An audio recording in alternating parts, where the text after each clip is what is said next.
This is Land of Havilah, 1 Chronicles 15. This will be David's second attempt to bring the ark to Jerusalem. Uzzah died the first time, so they dared not transport the ark any further, and they put it in the house of Obed-Edom, which was nearby. The ark was in Obed-Edom's house for 3 months, during which time Yahweh blessed Obed-Edom and all that he had, 1 Chronicles 13:14, so that was a positive sign. Also, David's discovered his error in the way he transported it the first time, so he figures it's no wonder what happened. Now he's preparing to do it the right way. Verse 1, David made himself houses in David's city, and he prepared a place for God's ark and pitched a tent for it. Then David said, "No one ought to carry God's ark but the Levites, for Yahweh's chosen them to carry God's ark and to minister to him forever." David assembled all Israel at Jerusalem to bring up Yahweh's ark to its place which he had prepared for it. David gathered together the sons of Aaron and the Levites, of the sons of Kohath, Uriel the chief and his brothers 120, of the sons of Merari, Uzziah the chief and his brothers 220, of the sons of Gershom, Joel the chief and his brothers 130, of the sons of Elizaphan, Shemaiah the chief and his brothers 200, of the sons of Hebron, Eliel the chief and his brothers 80, of the sons of Uziel, Aminadab the chief and his brothers 112. Comment in verse 1, David made for himself houses in his city. Houses could also be translated buildings. He did build a house for himself, 2 Samuel 5:11, but he also built up the city, 1 Chronicles 11:8. In verse 1, he pitched a tent for the ark in his city, which was Jerusalem. So instead of trying to return the ark to the tabernacle, which was in Gibeon of Benjamin at this time, 1 Chronicles 16:39, his plan was to put it in the tent he built for it in Jerusalem. The Bible doesn't give David's reason for not returning it to the tabernacle, but that decision predates David. The ark came back from Philistia to Israel in 2 Samuel chapter 6, but it wasn't until chapter 25 that Samuel died, so apparently it was Yahweh's command through Samuel that the ark should not be returned to the tabernacle. It must have had something to do with Israel being Ichabod at the time, 1 Samuel 4:21, with Yahweh keeping his distance from Israel somewhat. David's attitude is to bring the ark to Jerusalem. He wants Yahweh with him.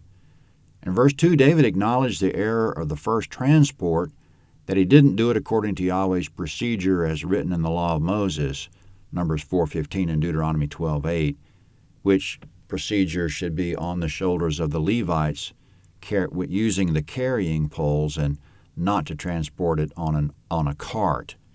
Coming up, David will give instructions to the priests and Levites about the transport, verse 11. David called for Zadok and Abiathar the priests, and for the Levites, for Uriel, Uzziah, Joel, Shemaiah, Eliel, and Aminadab, and said to them, "You are the heads of the fathers' households of the Levites. Sanctify yourselves, both you and your brothers, that you may bring the ark of Yahweh, the God of Israel, up to the place that I've prepared for it. For because you didn't carry it at first, Yahweh our God broke out in anger against us, because we didn't seek him according to the ordinance." So the priests and the Levites sanctified themselves to bring up the ark of Yahweh, the God of Israel.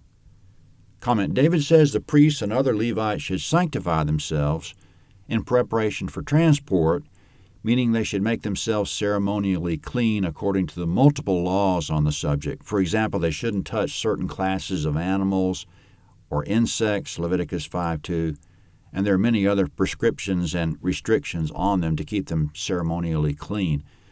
Coming up, the appointed day has arrived, verse 15.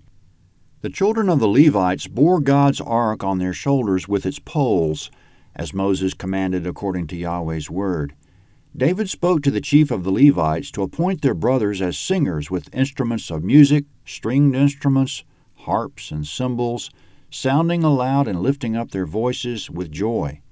So the Levites appointed Heman the son of Joel, and of his brothers Asaph the son of Berechiah, and of the sons of Merari their brothers, Ethan the son of Cushaiah. Comment, those were the three chief musicians, Heman, Asaph, and Ethan, 1 Chronicles 6:33-47. Heman was the highest ranking of them. He happens to be the prophet Samuel's grandson, 1 Chronicles 6:33. He-Man's father Joel was corrupt, 1 Samuel 8, 2 and 3, but apparently He-Man came out okay. He was known for his wisdom, 1 Kings 4:31.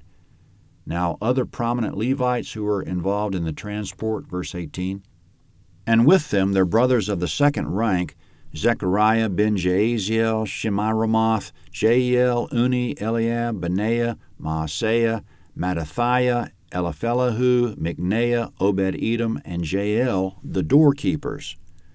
Comment: doorkeepers could also be translated as guardsmen. These men and the Levites under their command will probably surround the ark to keep it secure from anyone who might want to approach it unlawfully. Back to the musicians, verse 19. So the singers Heman, Asaph, and Ethan were given cymbals of brass to sound aloud, and Zechariah, Aziel, Shemiramoth, Jael, Uni, Eliab, Maaseiah, and Benaiah with stringed instruments set to Alamoth, and Mattathiah, Eliphelahu, Mikneiah, Obed-Edom, Jael, and Azariah with harps tuned to the 8-string lyre to lead. Chenaniah, chief of the Levites, was over the singing. He taught the singers because he was skillful. Comment: David set it up so there was music for transport, and after that, music before the ark continually, 1 Chronicles 16:37.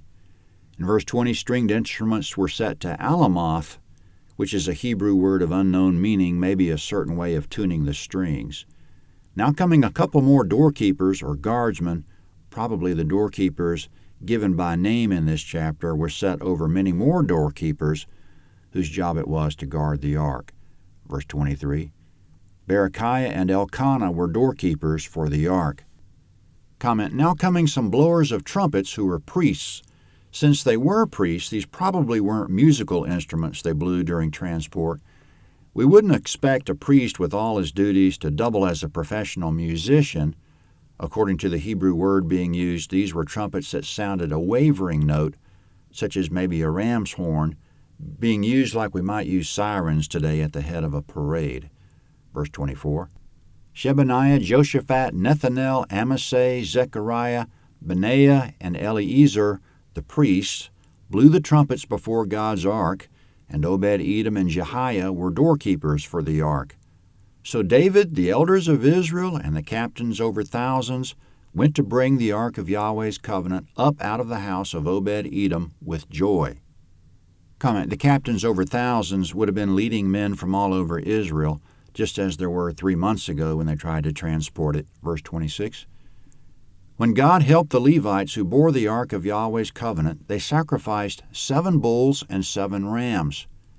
Comment: when they were able to transport the ark 6 paces, 2 Samuel 6:13, probably just enough to get it out of the house, they sacrificed 7 bulls and 7 rams. In verse 26, God helped the Levites who bore it, which is probably a nice way of saying nobody died yet. Verse 27. David was clothed with a robe of fine linen, as were all the Levites who bore the ark, the singers and Chenaniah the choir master with the singers. And David had an ephod of linen on him. Thus all Israel brought the ark of Yahweh's covenant up with shouting, with sound of the cornet, with trumpets and with cymbals, sounding aloud with stringed instruments and harps.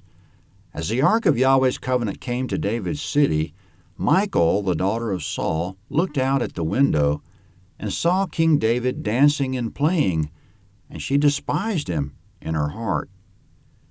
Comment: in verse 27, David wore a linen robe and over that a linen ephod, which was something like a vest.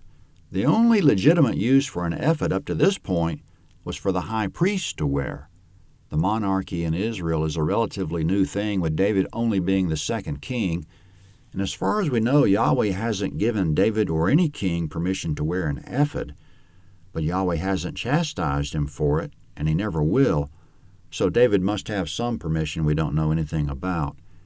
As big a deal as was made of the ephod when Yahweh ordained it in Exodus chapter 28, it's a source of contemplation as to why Yahweh is allowing David to wear it. In verse 29, David's wife Michal watched from a window and saw David dancing and making merry as the ark was coming into town. She thought he was being undignified. When she got a chance to speak to him about it later that day, she sarcastically said, How glorious the King of Israel was today, who uncovered himself today in the eyes of the servants of his servants, as one of the vain fellows shamelessly uncovers himself. 2 Samuel 6:20. David pointed out the way of her error, 2 Samuel 6:20-23, and, quote, Michal, the daughter of Saul, had no child to the day of her death, 2 Samuel 6:23. We don't know whether it was David who refused her after that or if it was Yahweh who closed her womb. Yahweh will be blessing David for receiving him and the ark of his presence to Jerusalem, but Michal didn't see the point. From here on out, it'll be obvious that Israel is no longer in a state of Ichabod, with the ark having been fully returned. 1 Chronicles 16 is next.